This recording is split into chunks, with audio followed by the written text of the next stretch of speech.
Thank you, Chairman Lee and Senator Manchin in particular, and all of my, colleagues. This is a pretty hectic day by Senate standards. I appreciate the chance to discuss legislation that Senator Merkley and I have authored to protect and enhance three of my state's most iconic recreation destinations.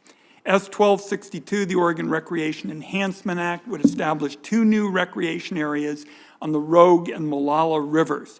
These rivers are home to some of the world's most extraordinary salmon and steelhead runs, which are the backbone of Oregon's local recreation economies.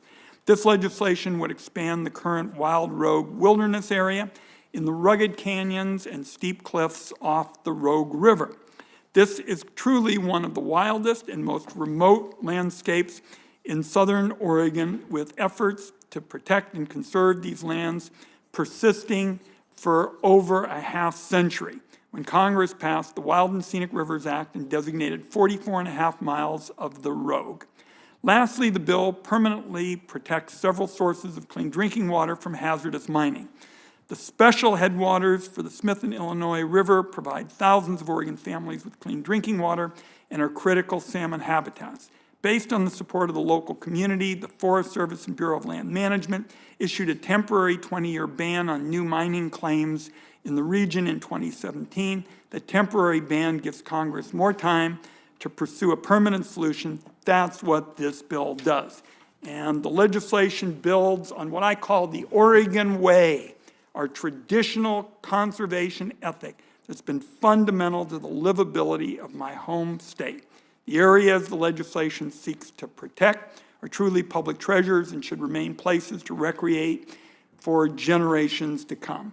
And that's why, based on local concerns, this bill ensures that public land managers can do important preemptive forest health and wildfire resiliency work within the recreation areas and wilderness expansion, making sure these landscapes are around for future generations means hazardous fuels and thinning work can and must continue.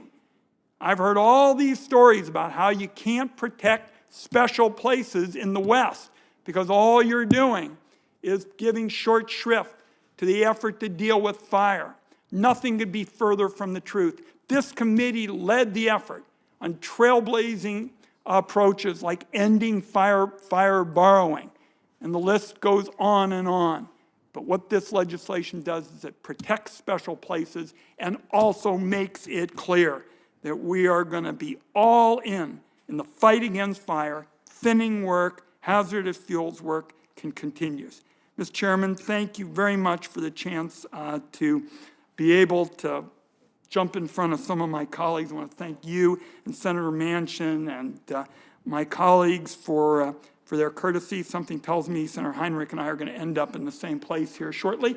And I appreciate my colleagues and ask that my full statement be part of the record. Without objection. We'll